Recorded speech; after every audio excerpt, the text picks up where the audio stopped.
morning. This is Rich Sierra. I'm president of the Florida Small Business Legal Center.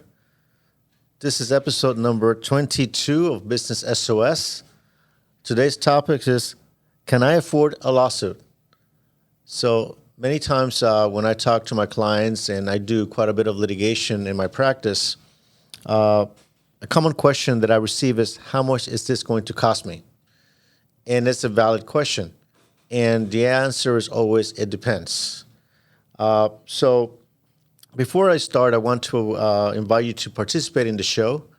If you have a legal question that you'd like for me to go over the show and answer and discuss, please send it to me at richsierra.com. Again, it's richsierra.com. If I select your question, I'll send you an autographed copy of my book, Business SOS, 8 Common Legal Mistakes Business Owners Make and How to Avoid Them. So I'll send that to you, and I'll send you an autographed copy. So the objective of the show is to really give you some information that deals with business legal problems that I encounter now in my 19th year of practice. In fact, this October, I celebrate 19 years of practicing law, so I'm very excited and very proud of that. So I have seen, in my practice, been exclusively working with small businesses. So it's very few problems that I've seen that I have not seen that deal with small businesses. So for the most part, if something happens with a small business, a legal issue, I've had the opportunity to at least address it or be exposed to it. So I'll bring that wealth of experience to the show. And my objective is to give you some additional tools to recognize what I call the yellow lights that would happen in your business. You will face legal problems. You will face legal challenges. And at the very least, they'll give you that idea when it is the time for you to consult an attorney and seek legal counsel, as opposed to doing it yourself. And many of the mistakes that I encounter in my practice with business owners is that business owners, because we are problem solvers, because we believe, and for the most part, we want to be hands-on and do our own thing, that we can solve all the problems, and myself included. So, but there's times that the problems are beyond our expertise. There are times that the problems are really over our head, and it might be worth getting the assistance that is required to solve the problem. So, and that is the objective of the book. The objective of the show is to give you that information. Hey, you're going to have challenges along the way. They will happen. So at the very least, if you recognize in a situation that you will encounter and say, you know what, maybe this time I want to call a lawyer to get that assistance to help me get out of this problem and move on. So that is the objective of the show. And we've talked about leases. We talked about what happens if you want to sell your business, you want to buy your business, what happens if you get sued, what happens if you want to sue someone. So we cover a number of topics, and we'll continue, having topics every week that I believe might be of interest to you. So today I want to talk about, the cost of litigation. And as I said in my book, litigation is expensive. The amount of work that we have to do as business litigation attorneys is the same whether the amount of controversy, say, is $10,000, and whether it is, say, $100,000. There's no distinction as to the court in our obligations to do the work that we have to do for you. The rules are the same. It's the Florida Rule Civil Procedure. The court might be different simply because the amount of controversy is less, but we still got to file the same motions. We still got to prepare for trial. So the type of work that we have to do does not decrease or change because the amount of controversy might be less, with the exception of small claims that have a separate set of rules. And the small claims courts are really designed to try to resolve the problem faster, simply because in Florida, the amount of controversy is $8,000. So it is really like the people's court. The judge is there, and then you go to, in Florida, you have a compulsory mediation at the pretrial conference, and the objective is to try to solve the problem, sooner rather than later, and not involve attorneys, although sometimes, or not involved, whether you involve attorneys, but not involve a long protracted trial that is going to cost you more than the controversy itself. So the amount that you're seeking, the amount of demand they're suing you for. So the one of the things that I find out when I talk to business owners about lawsuits and what is involved in a lawsuit is that there is a lack of understanding or lack of knowledge about really what goes on behind the scenes in lawsuit preparation or in preparing for trial.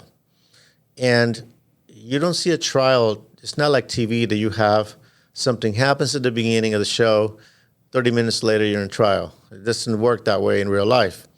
The reality is, and from the time that you file a case, from the time you actually, a trial could take between 12 and 18 months.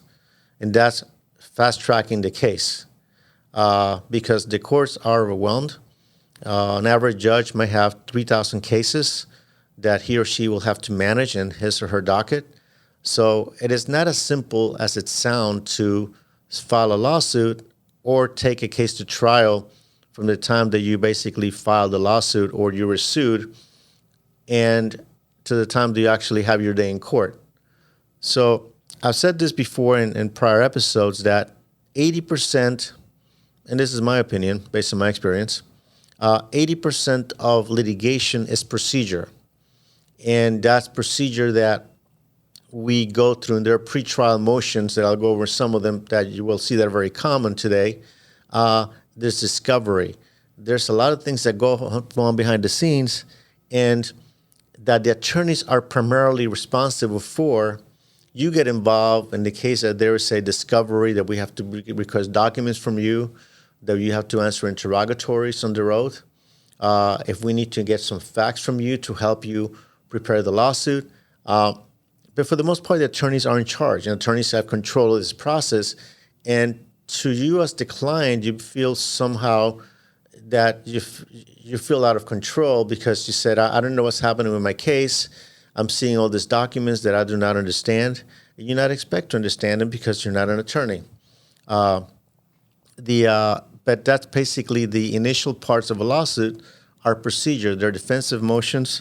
And I'll tell you, I'll just give you an example. Say, a client of mine got sued, and the first thing we look at when we look at a lawsuit is a breach of contract lawsuit, very common in businesses. And so the first thing we look at the lawsuit is, okay, can we file a motion to dismiss? Is the lawsuit technically correct? And I'll tell you what that means. There are defenses that we can raise. You have to raise them at the beginning of the case. If you do not raise them at the beginning of the case with very minor exceptions, you waive those defenses. And the way you raise those defenses is through a motion to dismiss. So the first thing we look at, okay, let's look at the lawsuit, let's look at the allegations. Is there all the documents attached, for example, that they're alleging that the client breached? Is the court the correct court? Is the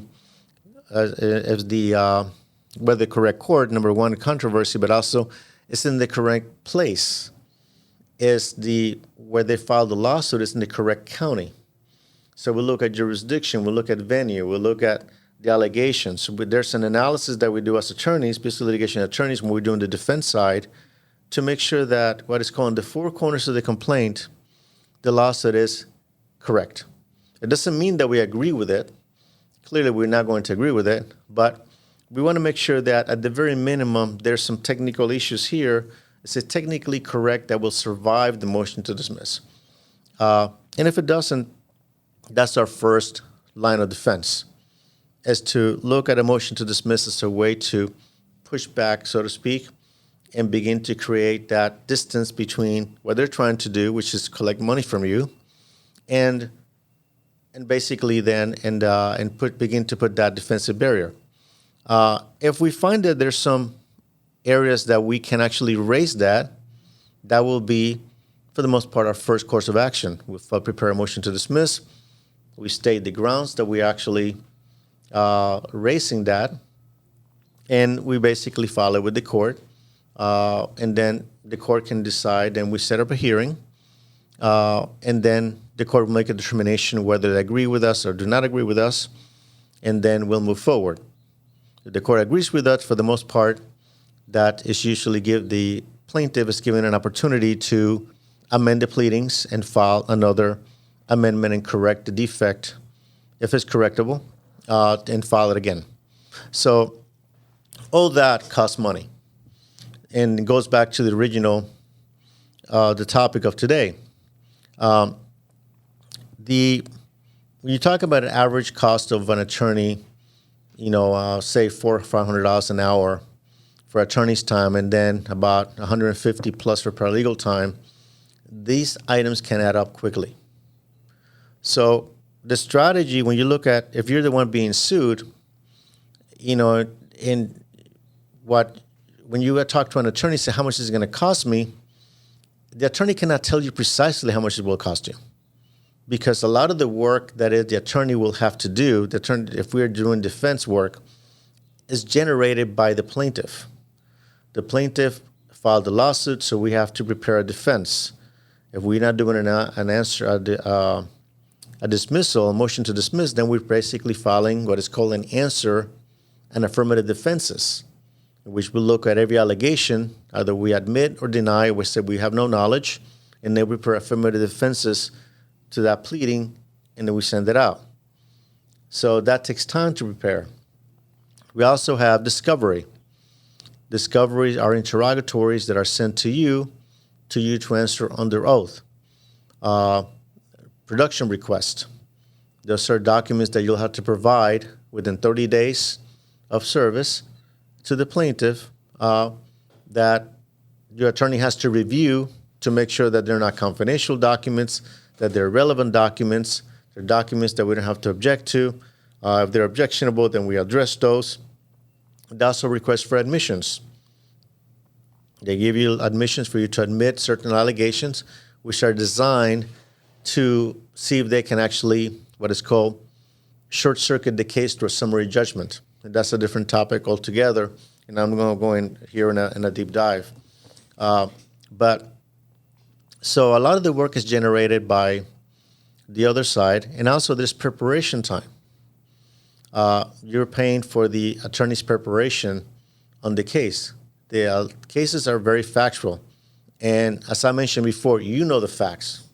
You know the facts of the case. We don't. We know the law. So we're trying to put the pieces together of what happened, the events that took place that led to the lawsuit in the first place. In my experience, people sue because they're either ignored or they're pissed off. That's basically my experience.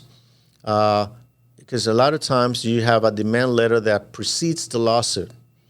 And my preference is to resolve a lawsuit at the demand letter stage and not let it escalate to a lawsuit, if it's possible.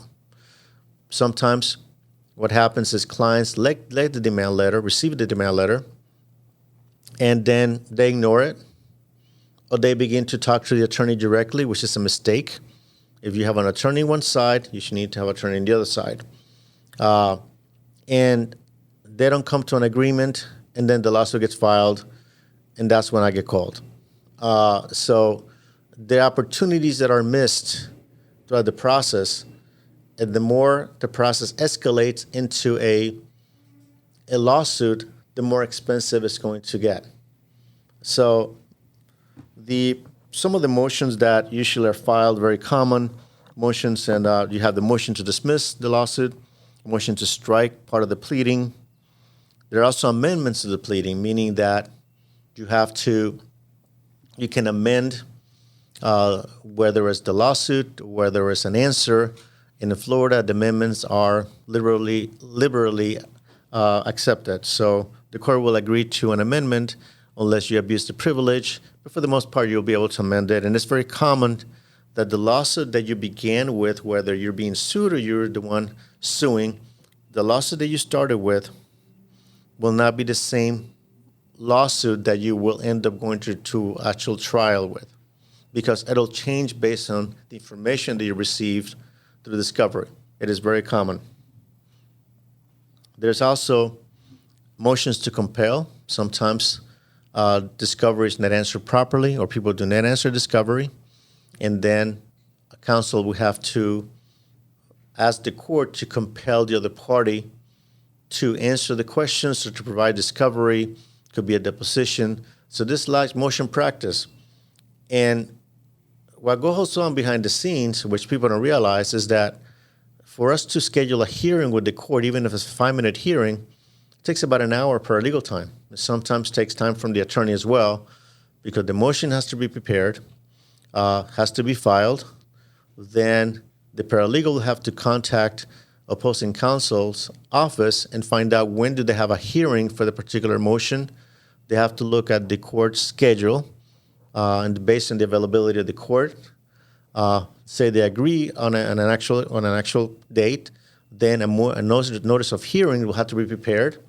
Then that notice of hearing has to be filed. Then courtesy copies of the documents have to be uploaded to the courts, to a system that the judge has, that way he gets courtesy copies of the documents. And in some cases, some judges, based on their preference, prefer the documents to be mailed to them. So there's a lot of things that goes on just by a 5-minute hearing. And that's unfortunately costs that you as the client will have to pay for preparing for these hearings and these for the hearings with the court. In terms of the cost, what I like to do is stages of litigation. Before I do that, I want to talk about something. And I'll go over to stages of litigation in a second. You will basically pay also for what is called electronic communication. And there are different categories. Basically, 99% or 90% or more of our communication is via email now. Our inbox, emails are work. So you communicate with our office via email, in some cases via text. That is time that will have to be addressed and have to be answered. You also have correspondence between our office and opposing counsel that we have to correspond with. That is actually time that you have to that spend in terms of answering those questions and basically corresponding. So that's time that you also pay for as well. There's also correspondence between our office and the court. We have to coordinate with the court system, sometimes with the judicial assistance of the judge, to find whether it's a special set hearing, whether any type of communication we got to send. All that adds up as well. And that's all behind the scenes, with the exception of communication between you and the office. You don't know what goes on behind the scenes, so to speak, in getting ready for your hearing, for your case. And there's also correspondence between our office staff. There are instructions that we provide our staff, our paralegal, our attorneys, in terms of whether reviewing a motion, whether approving a specific date for a mediation, approving a specific date for a hearing, coordinating appointments with you, the client. All that is time that is utilized for your case, and that is billable time. So you can see how this can easily add up. Let's talk about stages of litigation. So the reason I say that is because I want you to understand that a lot of cost that is involved goes behind the scenes. And it is very, very frustrating to you as the client say, why is this costing so much money? Why, it's because the amount of work that goes into in defending you, it's just preparation time. And also be able to communicate and coordinate with the opposing counsel and making sure that you have your hearing and your day in court. So it is an adversarial system. And unfortunately, you pay for the time.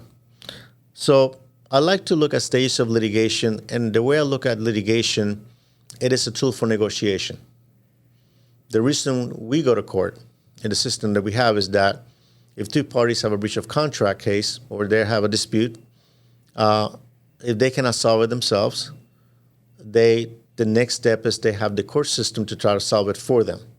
And the court system will solve it. And there will be a winner, there will be a loser. That's the system that we're in. So the stage of litigation I'll look at is basically the first stage is like the pre-suit litigation stage. Is the one that, okay, we send demand letters to see if we can negotiate some type of agreement or begin to have a dialogue about resolving the matter. Doesn't resolve there, then the second stage is actual lawsuit. Either you get sued or you sue someone. So, and that's the second stage. Once the lawsuit is filed, there's a window of opportunity before the answer is filed or the any type of response to pleading or response is filed to the lawsuit. In that window of opportunity, it is a great opportunity to negotiate a potential settlement, simply because not a lot of money, legal fees have been invested in the case, and the other side has not really invested a lot of time in preparing the defense for the lawsuit. So I look at windows to try to get it resolved. Sometimes it gets resolved at that stage, sometimes it does not.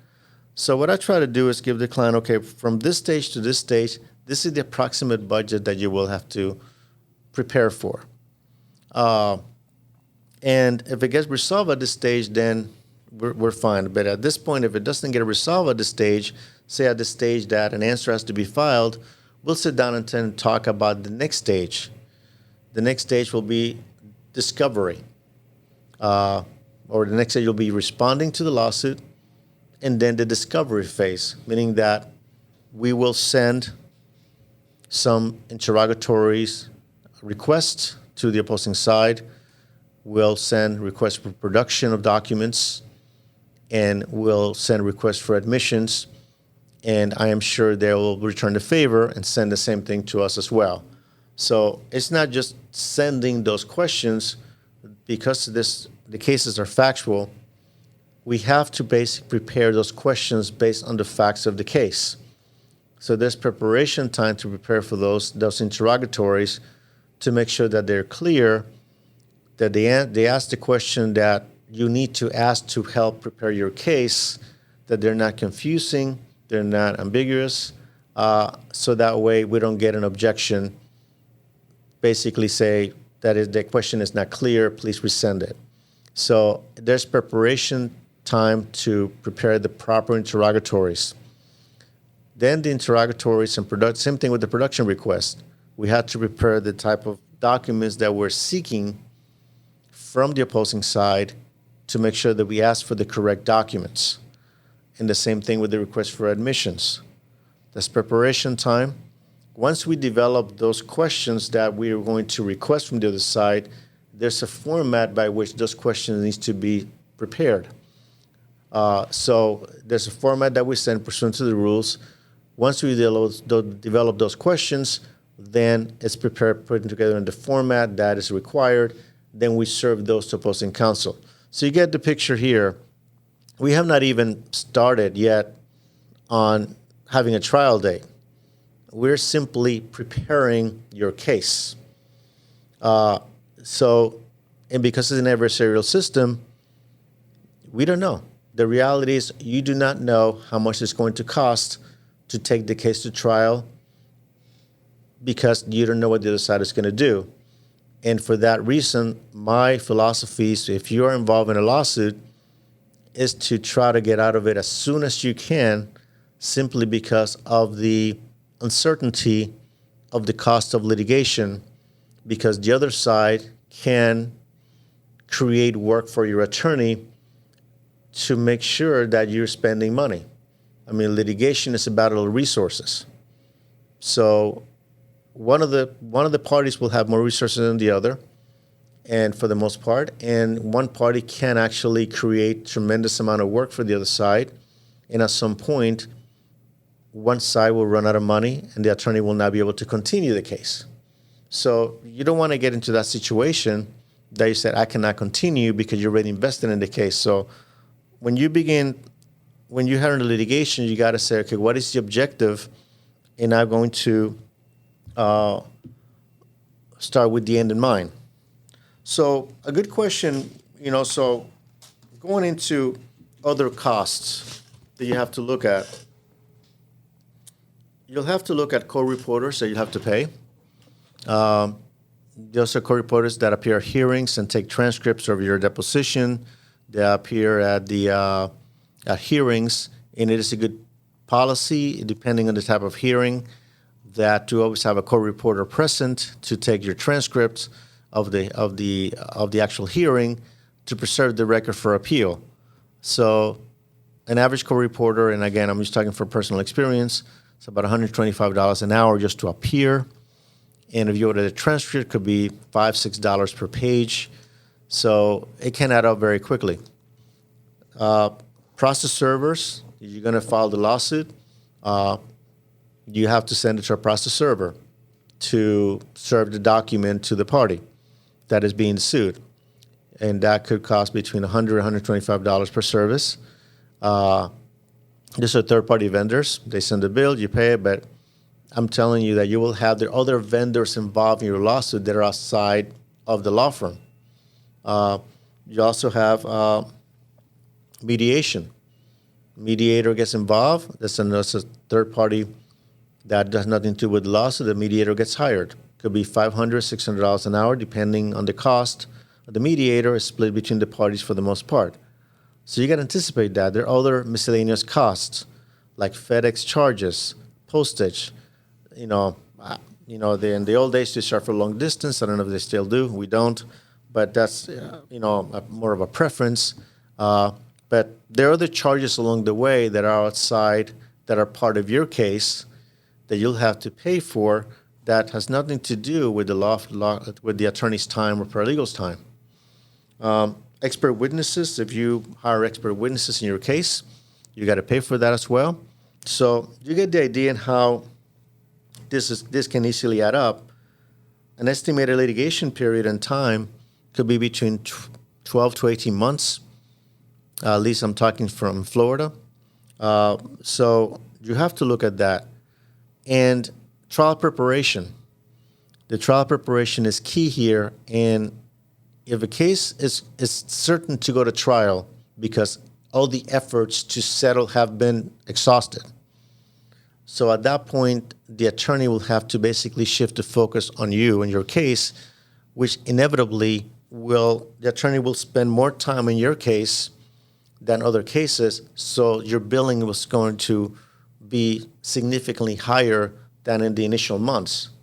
In the initial months, there's a lot of, you work the pleadings, you work the defenses, but you don't have to spend an entire week preparing for trial. Whereas in the case of that you're going to go for trial in 3 weeks, you're basically completely close your calendar and your case become the focus, and you're talking about spending every single day preparing for your trial. That's going to be significantly higher. And at that point, the attorney will tell you, okay, this is when I'm going to anticipate the time that I will be working on your case exclusively. Therefore, I need certain amount to put in my trust account to cover those expenses. So you got to talk about that with your attorney beforehand and say, listen, if we go to trial, what is it going to cost me? And then you're talking about going to trial. Going to trial, the attorney cannot do anything else except work on your case. He or she will be at court the entire day. So that's going to be paid by the hour or by the day, depending how you work that out with the attorney, plus the paralegal that will probably be there assisting him or her. Plus, in some cases, you have, depending on the case, you have 2 attorneys to help you with the trial.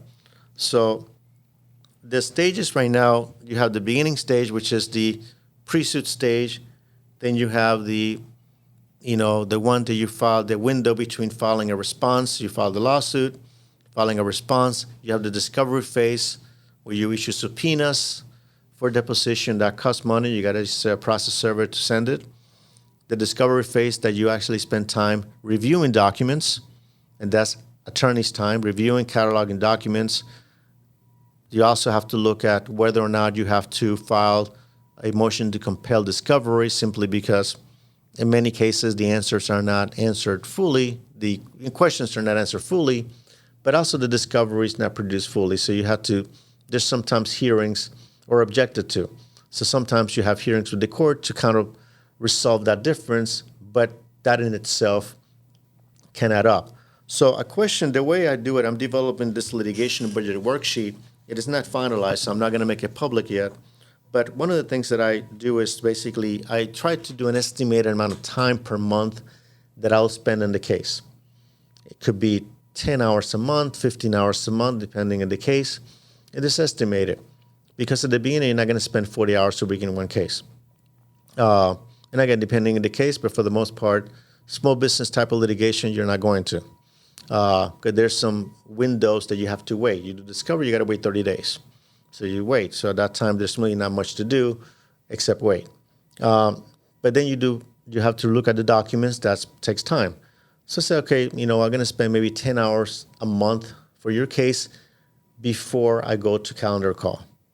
So it gives you an idea. My paralegal is going to spend another 10 hours per month in your case. This coordinating hearings, communicating with you. So I like to do it that way just to give you an idea. If we have to do trial preparation, then I'll basically say, okay, we're going to spend 4 days on trial preparation exclusively. This is the cost. And if we go to trial, this is the cost. So you can basically do the math.